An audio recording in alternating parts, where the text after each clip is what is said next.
slide number 35. This is on the subsequent measurement of the intangible asset. So similar to property, plant and equipment, the subsequent measurement model, there are two measurement model, alright, for IA, which is a cost model and revaluation model. So cost model is where the carrying value of the IA will be cost less accumulated amortization and less accumulated impairment loss, right? And this is amortization is to be calculated on intangible asset that has a finite useful life. Later I will explain to you the useful life of the IA could be finite or indefinite life. The second method, the second model is revaluation model, where you will take up the fair value and you will compare with the carrying value of the intangible asset.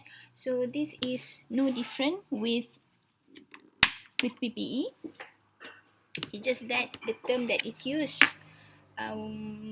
between the difference between the fair value and carrying value, all right, is different from the PPE. Okay. So this is just a repeating back what is the measurement model for the IA. The accumulated amortization. Now, the word amortization is specifically used for intangible asset. For PPE, we depreciate the PPE, but for IA, we amortize the IA. So, restated proportionately with the change in the gross carrying amount of the asset, so that the carrying amount of the asset after revaluation equal to its revalued amount, or eliminate against the cross carrying amount of the asset and net amount restated to the revalued amount of the asset. So, basically, you will compare with for the revaluation model, you will compare the fair value with the carrying value of the IA, and any different. Okay, similar to PPE, there is a plus or deficit on revaluation. Okay, so this is nothing new to you. Revaluation surplus is when the fair value is more than carrying value of the IA. Alright, and then the deficit on revaluation would be when the fair value is lesser than the carrying value of the IA. There are the intangible asset may have a finite useful life or indefinite useful life. Finite useful life means that the benefit that is expected to be obtained from the IA is limited to a certain period of time. So that's called finite. Whereas the indefinite life means that the benefit from using the asset, the expected economic benefit, all right, the ability of the IA to provide future economic benefit to the business is unlimited. There is no specific period of time, so we call that as indefinite. And of course, you need to differentiate whether the intangible asset is having a finite life or indefinite life, because the accounting treatment would be different.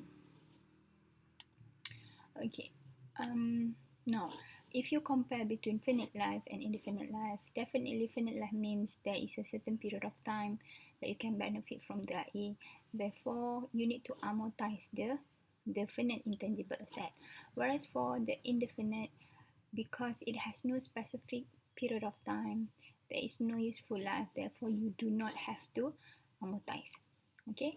However, for finite intangible asset, you need to perform impairment test, which is carried out whenever there is indication of impairment. And for indefinite intangible asset, the impairment test is done every year. Okay, this is not correct.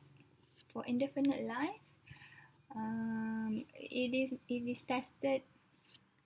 Okay, impairment test is carried out at the end of each year, meaning that even though there is no indication of impairment, the company still need to perform the impairment test, because we want to make sure that we do not overstate our intangible asset, because when the IA has indefinite life, you do not amortize. Therefore, the same amount of IA is carried forward from 1 year to another year.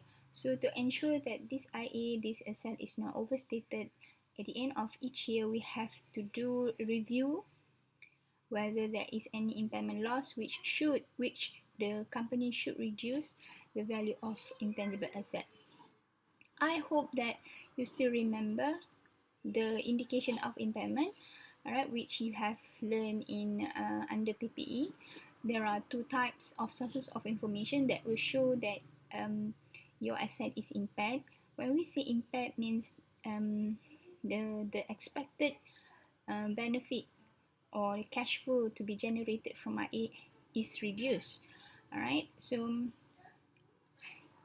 because when first you recognize the PPE or the IA, it must fulfill the recognition criteria. That is, the first one, there is a probable future economic benefit flow into the entity. So when you identify there is a certain condition that will affect that future economic benefit, which will reduce the future economic benefit, therefore you have to test the impairment. As you have learned before, impairment test is where you compare the recoverable amount and the carrying value. If the carrying value is more, that means you have overstayed your asset and you have to reduce the value of your asset to equal with recoverable amount. Therefore, when you reduce your carrying value, that is the impairment loss. So basically, this is the indication of impairment when the asset market value decline, when there is a significant changes in the technology, if your product or your asset relate to this technology, increase in the market interest rate, the carrying amount of the net asset is more than its market capitalization. So when it's more, that means you have to reduce it. That is an indication of impairment. Alright, and also you may have internal sources of information where there is evidence of obsolescence or physical damage, and the asset is part of restructuring. There is evidence that the economic performance of the asset worse than expected. So these are the reasons that will affect the ability of the company to generate future benefit from the asset. Alright, so it goes back to intangible asset here. Alright, so I hope that you can differentiate between this finite and indefinite life. This is very important for the accounting treatment. So the difference between the finite and indefinite life, of course, in terms of the expected usage, right, where finite life it's up to certain period of time, probably 5 years, 10 years, or 20 years, whereas for indefinite IA, there is no limitation on how you can generate a benefit from using the asset. And the product life cycle, the technological obsolescence, expected action of competitors, and period of control over asset and legal limit. Okay, now this is just repeating what I have explained in earlier slide. Right, IA with finite useful life will be amortized on a systematic basis over each useful life. You will calculate the amortization just similar to the depreciation, which is cost divided by the useful life, or if under revaluation model, that will be the revalued amount divided by the remaining useful life. Okay, and this amortization, both depreciation and amortization are expenses, therefore they goes into SOPL. Alright, and this amortization method should reflect the pattern in which the future economic benefit are consumed. Okay, that means what are the methods that you should use to amortize your IA? That will depend on how you use your asset. If you believe if you can estimate the sales volume, then you will calculate based on the production unit. If otherwise, you just use the straight line method to calculate the amortization. Alright, when do you start amortize your IA? That would be you start amortize when the asset is available for use. Okay, when product under development is commercially produced, this is under research and development. It's not covered in your syllabus, but when you develop a product, when the product under development is commercially produced, that means you start production.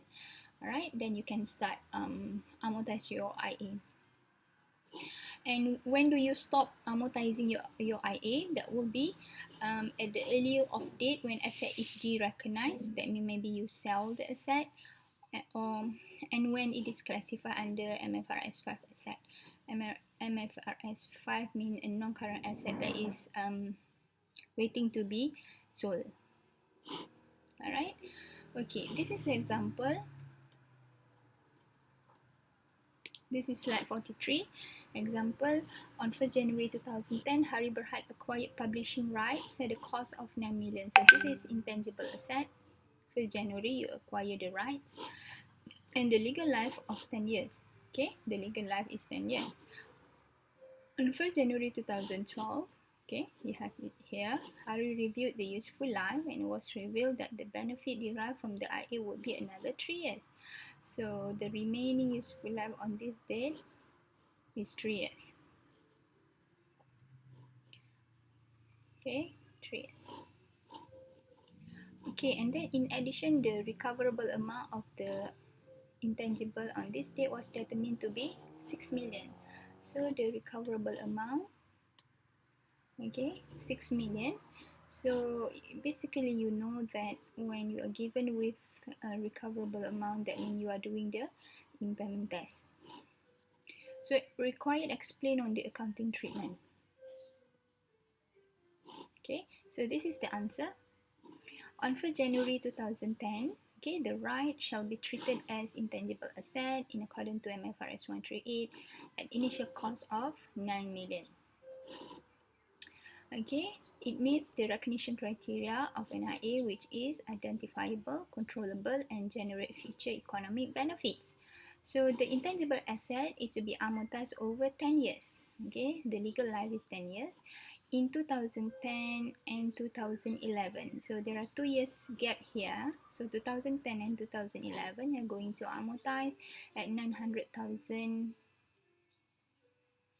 okay, per year, and charge as amortization expenses in the SOPL for the years ending 2010 and 2011. But basically for these 2 years, the accumulated amortization will be 9 million and 900,000 times 2 years, so 1.8 million. Alright, that's why you get carrying value on this date. The carrying value is 9 million minus 1.8 million, that is 7.2 million.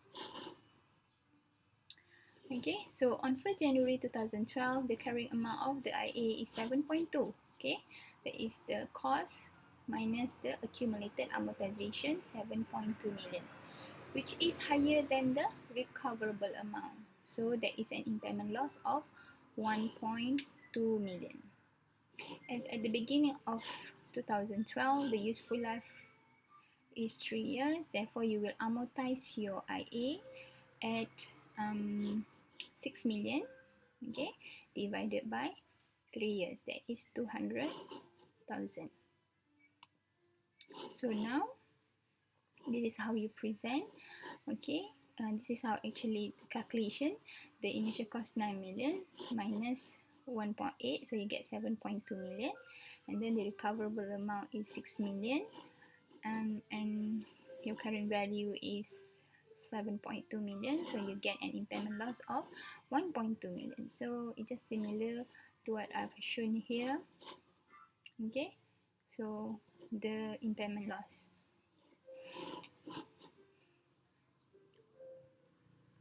Okay, so this is the new carrying amount as at 1st January, 6 million. So this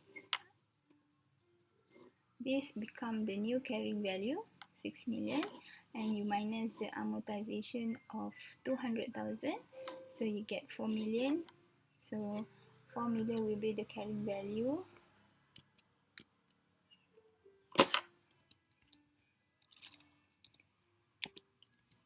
$4 million here, okay, which is 6 million minus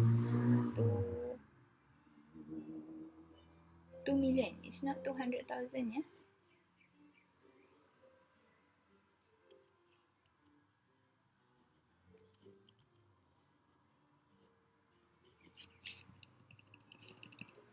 $2 million. Okay, is that correct? Alright. Okay, this is the in terms of the journal entry.